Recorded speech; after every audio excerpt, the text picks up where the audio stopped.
quickly tell you a little bit about the harp while I'm standing here. So the harp dates back to about 3000 BC, and the harp was found in all places in the world, and in all cultures, harps originated just like drums and flutes. Of course, they were smaller.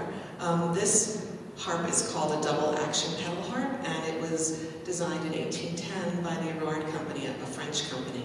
And this is a semi-grand. A concert grand has just one more string, and it's only about 2 or 3 inches taller, and I use that one mostly for orchestral playing.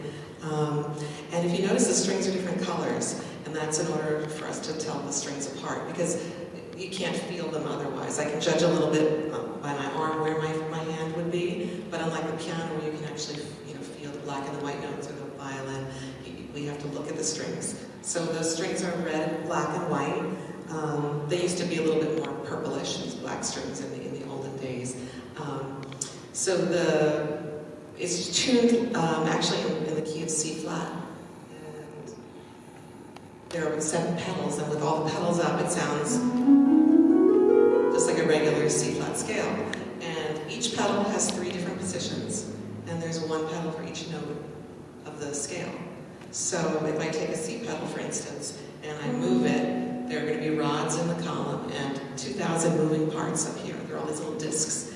And when I play the C string and then move a pedal, the disc engages and it makes it a half step higher. So I can get 3 different pitches on 1 string, and you can hear it when I do this. You can hear that sound. So as I'm playing, I'm actually moving the pedals and making the accidentals. So if you make the wrong pedal, then your whole harp is in the wrong key. So some of it you can set ahead of time, and some of it you have to change as you're playing. The strings are made out of gut, sheep gut, and nylon up at the top for strength, and then the bottom, these are steel with a little bit of silk in the center.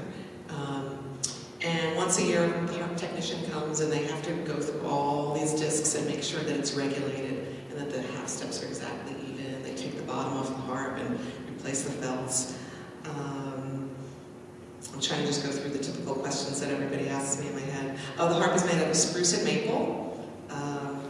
And this harp dates from 1956. It was made in Chicago by the Line and Healy Company. Harps don't last as long as violins.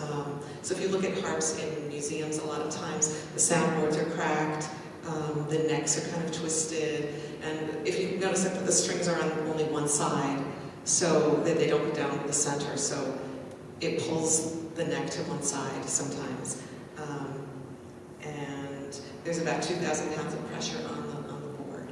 So harps, if they're being used, they last maybe 80 years before they need rebuilding, either a soundboard or a neck. This one hasn't had any work done on it yet, so I'm hoping it lasts. The classic sound of the harp is the glissando.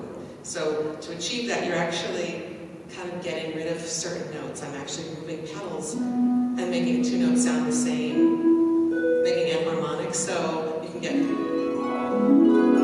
that kind of sound. Another typical harp glissando would be, let's see.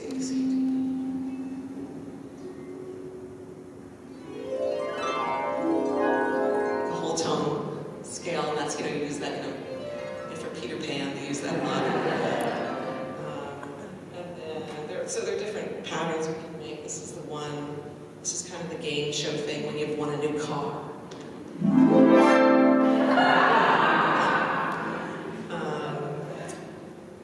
So I think that's about it on the harp. Morristown